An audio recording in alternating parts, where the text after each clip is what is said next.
nga guys, nasa kalagitnaan ako ng pag-ayos ko dahil may lakad kami today. But unfortunately, nawalan kami ng kuryente, nagkaroon ng brownout dito sa Valenzuela. Hindi ko magagamit yung flat iron ko. Buti na lang, I purchased the other day yung Hudek portable hair straightener kasi nga naka half ban ako yung hair ko. So medyo nagka-fly away yung nasa ilalim. We'll try this one. So, ganito lang siya i-open. So, easy. Buti na lang charge siya. Fully charged. Hintayin lang natin umabot ng 200C.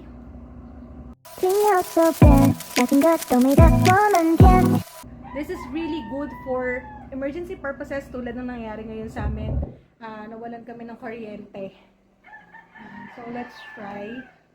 Matagal. Ang kagandahan dito, meron na rin siyang battery indicator kung low bat na yung inyong device.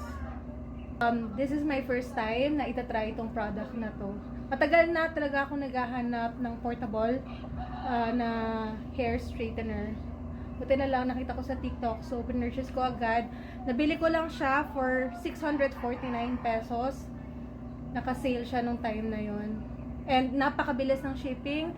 It's just one day dumating na. Kaso ngayon ko lang siya na-try. This is very good dun sa mga tulad natin na working girls na nagmamadali, naghahabol ng oras, pero kailangan fresh pa rin pagpapasok sa office. If in case naman gumagana or meron kayong kuryente para magamit yung hair straightener ninyo, perfecto sa biyahe kapag medyo nagulo, nahanginan, pang-retouch. Yan.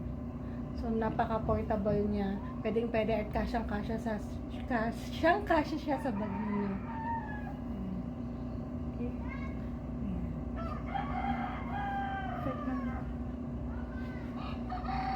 Tsaka kasi pag naka-fly away, ito yung nightmare ng mga short hair na tulad ko. Nakikita niyo sa sobrang init niya umuusok. Huwag kayong matakot. Okay lang yan. Carry. Ayan. So, done. Okay na to.